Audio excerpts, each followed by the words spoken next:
Hi everyone. This is part 6 to talking about my Eileen Duran, who's a detox specialist, the notes that I took while we had our consultation together.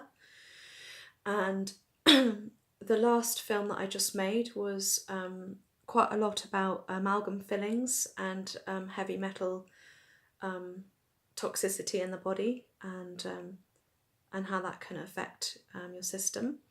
And we talked about Lyme's disease. We talked about coming off herbs for a week and why that's necessary.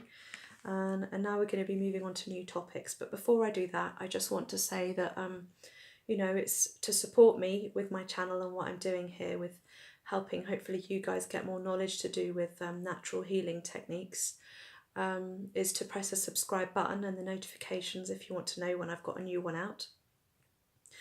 And press the like so I go up in the YouTube rankings, and then comment below about anything relating to, we're talking about breasts and subacute and chronic swelling and things today, and dizziness, nausea, parasympathetic nervous system, all of those topics I'll be covering and more.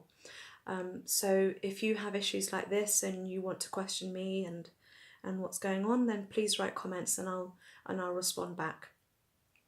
And just again, so you know where I'm at, I'm having a day off work. I'm not breathing terribly well at the moment. I've been having a lot of emotional difficulties lately, and I'm just working with that at the same time as talking to you guys. So I'm not my normal bubbly, vibrant self at the moment. So that's just wanted to, so you know where I'm coming from. So building the glands up. So building the glands up is something you can do with glandular formulas, which I haven't yet done, and I may still do depending on how much fatigue I keep having with my adrenal glands. And I have particular issues with my thymus gland too here, and when I'm in the shower I kind of give myself a thump. I've heard that helps to kind of regenerate, restart, get that going, and I try and do that with my adrenals too, which are just above your kidneys. And yeah, she said that I have a large lacuna, which is a term used in iridology to show that you have that area of your body needs attention. And for me, I've got my large lacuna over my right breast, and I was just like, oh my god, I can't believe you said that she found that in the iridology report, because I'd been having a lot of pain in the breast area and kind of coming from this gland and just kind of around here a lot, and I can feel there's a lot of kind of tension and extra, what would you call it? It's not just tension, you can kind of feel the congestion, you can feel that it's not like other tissue, and when I press it it's very sore and tender. But she said, it's not cancerous or anything. It's not at the stage that you would call degenerative disease, where the lacuna in your eye would be black. At the moment for me it's still dark brown. And the reason I'm feeling the pain is because it's still alive. It's not dead yet. And when you go to the stage of cancer where it's degenerative and black in your eye, then you wouldn't necessarily feel anything because it's dead. Whereas with me it's still alive, so I'm still feeling all of this going on here. And what I'm noticing also is because it's a swelling that's created by the mucus and an extra growth in that area, that my lymphatic system, so in my lymph, because of the swelling, it's backing up. So there's nowhere for it to flow round and go off to the kidneys and places. It has to go back to the major glands here in the armpit area. And so that whole area is needing to be reducing its swelling and to get the lymph moving, and to kind of just really work on the lymphatic system so that that can regenerate, rebuild, revitalize again, and let everything flow properly in the way that it should. So on the left side, she noticed in my eyes that it was subacute, and on the right for me was chronic. So another thing that she told me to do, I've got a little smiley face symbol written in my notes. So when I get that intense pain in the areas in my breasts, and I do actually feel the pain on both sides, even though this one's subacute, I still feel the pain on that side too. She said do castor oil packs. Now she did send me, Eileen Duran, a A4 document about how to do those properly. And when you have a consultation, those are the kinds of details that you get. So if you want that kind of information, then you need to have a proper consultation, and then she'll send everything you need to know to heal yourself. I've got about, 12, 15 different A4 sheets about detoxification and all the different things that would be for anyone who's detoxifying, but also for me specifically, and what will come out for me as part of this process. So you'd get one specific for you. So castor oil packs on the breast and anywhere where you might have really intense pain. I've done it in all different parts of my body. It really does help. So I bought, in fact, I'll go and get it for you so you can see. So there are lots of different brands, obviously, that sell castor oil. I was looking for the cheapest version. I bought a huge bottle. I didn't know how much I would need for this process. And each time I do a castor oil pack, I actually do use quite a lot of oil. And this is what I soak up. I'll talk about that in a minute. But yeah, it has to be cold pressed, organic, because this oil, when you heat it up with the hot water bottle, it will be soaking into the skin and going into the tissue in your body. And so that's why you want it to be organic, because if you had non-organic castor oil, then you'd have all of those extra toxins and chemicals going into your system and creating more havoc, basically, more that you'd have to heal from. So definitely go for organic. Yeah, so it hasn't had any heat treatment, so the cold pressed is good too. So she suggests to use actually much thicker cotton than me, but what I've done is I've got like an internal pack, and that's what I soak, and then this has got a tiny bit of oil in it now, but I put that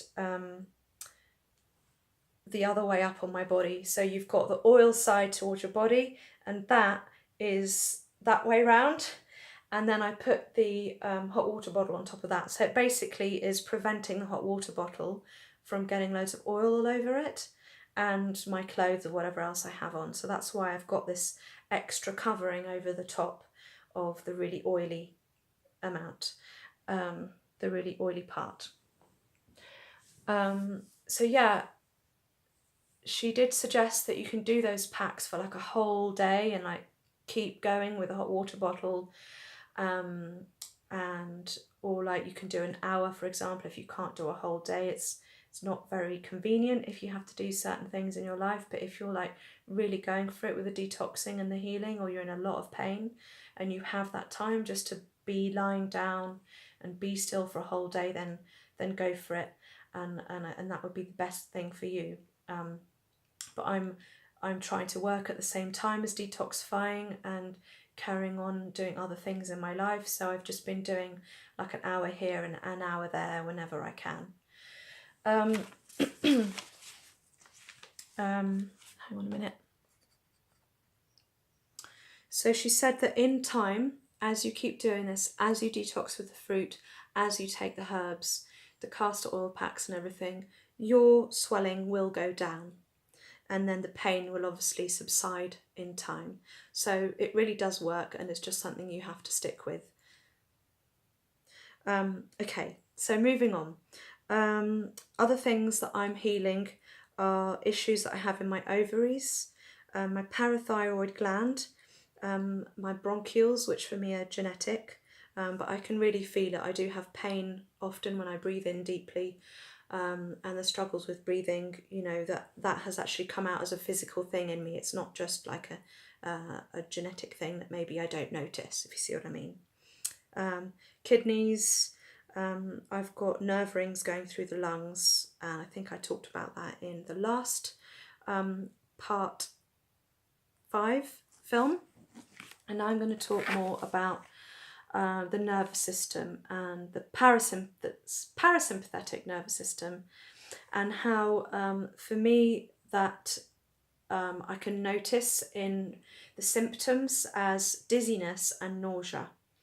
So I've had a lot of that, and actually I had another wave of it yesterday. Not so much the nausea, but dizziness, and it came about. I had this this emotional reaction to something that was going on at the time in my life, like a conversation I had, and I could connect it to an emotion, and then suddenly I got immense dizziness. So I could connect all of that together, and for me that was like a bit of a breakthrough, that I was able to work out what it is from that conversation that I had that connected with the emotion, and that then created this physical symptom, like this dizziness.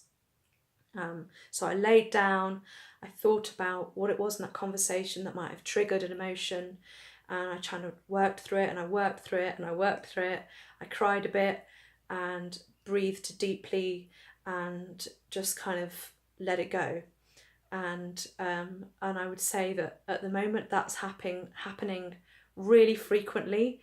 There's a lot of new things that keep coming up very quickly that I have to notice and then deal with and work on, and then cry or laugh or do both at the same time, or breathe intensely, or bring it up through the nose, do whatever I have to do to kind of release that tension that I have in my body, and that I've found that's kind of stored and old, that I have to let go of.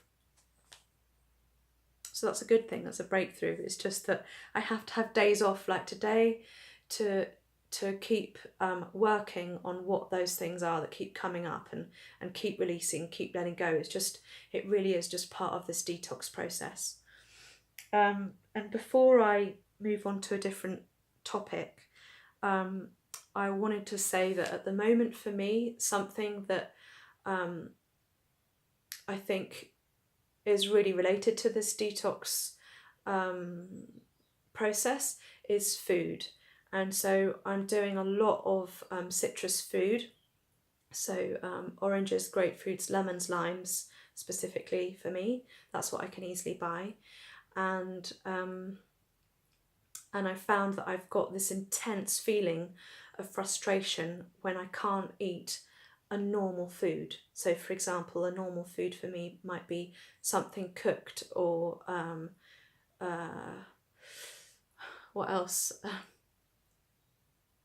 And I would say that I am not being so intense with the citrus kind of all day long, or the juicing all day long, because I am actually at the moment giving in to the needs of needing to be comforted by the cooked food, or the soup that I fancy or something, because my emotions are so intense that I feel like at the moment I need to comfort myself with that kind of non-detoxing food. And I think as time goes on, I will come to a point where I've got to a stage where I can deal with those emotions more readily and more easily with my osteopath and myself in the techniques that I'm using, that I'll be able to then dig deeper with the fruit detoxing, and I'll be able to have less cooked food. But at the moment I just kind of feel like I need it. just to kind of get through the day. Yeah. And I think, yeah, it's just a process, like a stage that I'm going through at the moment, and I'll get through that, and I'll go to the other side, and I'll be able to dig deeper soon. And I think at the moment I'm just giving myself a bit of slack, and just really listening to my body and what it needs at this moment in time, and not to push myself too much, because it is hard, and yeah,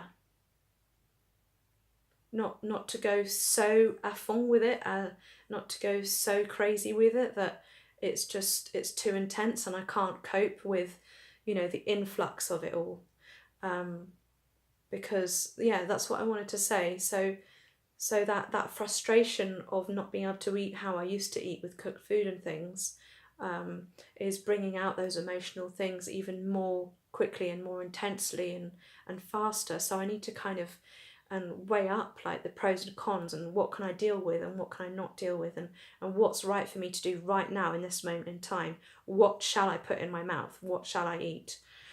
So that's been like a really huge learning curve for me.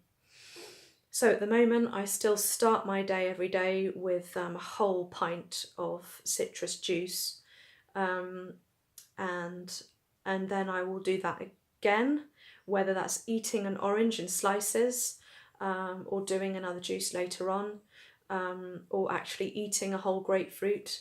I am putting that in again later in the day, but it's around a raw salad where I might have tomato and dandelion leaves, because that's really good for the kidneys and detoxifying the body of heavy metals as well. And garlic is also really good for that, and sage, which I have in the garden, so I try and put like 2 tablespoons of that in my salad, and I chop that up with it. Also some plantain that I can pick from my garden, the leaf, and then what else do I have in there? And then at the moment I've been needing that heaviness of, when I can, putting in a ripe avocado, and that's been basically my diet. And then in the evening I might have a bit of cooked food with my family. So I'm like on stage 1 detox at the moment, because I am still having cooked food. So I haven't gone up that pyramid very far at all at the moment, but I think I'm doing so well with the noticing and the releasing of the emotional stuff that actually basically I'm doing really well, even though I'm not at the pinnacle of detoxification with what I'm putting in my mouth. So yeah, I am at the top of page 5. I'm going to keep on going with this. I know this was probably the longest film I've ever done, at 18 minutes plus. I'm sorry for that. I hope that you could, keep on going right to the end, and that this was interesting for you. Don't forget to subscribe by clicking the red button. Comment with anything what I've talked about here, whether it relates to you, any more questions that you have to me specifically about this detox process, then please do ask, and share with your friends, and press the likes, and I'll see you again on the next one. Bye.